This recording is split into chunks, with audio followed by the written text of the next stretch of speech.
Well, more than 1.3 million people have coronavirus worldwide, but the impact, as we all know, goes far beyond just those who've been infected. Lockdowns across the world are affecting billions of people. And while the stress of this pandemic is causing some to have sleepless nights, others are in fact experiencing the very opposite, more vivid dreams.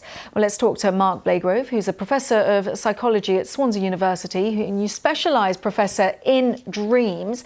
I'm assuming that dreams, they show us what's going on in our subconscious, and when we are under this kind of stress scenario, that's really coming through what we're doing, what we're thinking of at night. Yes, that's quite true. Some of the time they will show our subconscious things that we may not be quite so conscious of. But at the moment, a lot of people will be having the quite obvious stresses that they've got in waking life, and they may very well dream of those stresses. And added to that is the fact that because they can sleep in the morning, they have a greater amount of rapid eye movement sleep across the morning, even up to about 40 minutes of it you could have near the end of the night. And this can lead to very long dreams and far more dreams being recalled. And if people are having anxiety and perhaps leading on to nightmares, is there any way of controlling what's going on when we then fall asleep eventually? One thing that we're finding is that if people talk about the nightmares to other people or talk about the dreams, because in some instances they'll be having dreams which aren't quite nightmares, or for some people who may be having a relaxed time in the lockdown, they may be having quite pleasant dreams. But what we're finding at Swansea is the benefits of sharing your dreams with other people.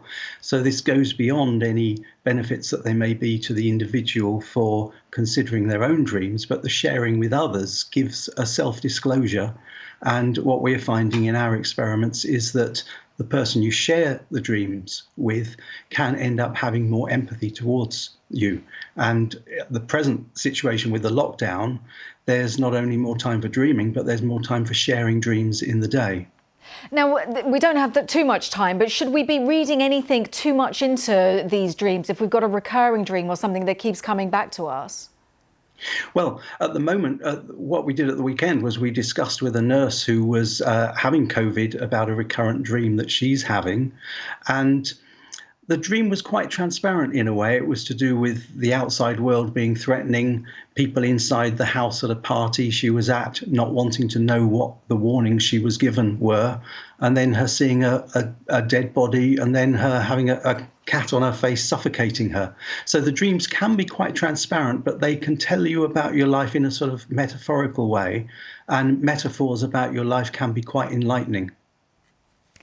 Mark, thank you so much for talking us through that. It's a fascinating insight. Professor Blagrove from Swansea University, a dream expert. Thank you. And if anybody is experiencing any more lucid or vivid dreams, do get in touch with us. The hashtag is BBCOS. It would be great to hear from you. I'll be back with the next edition of the show very shortly. Stay safe.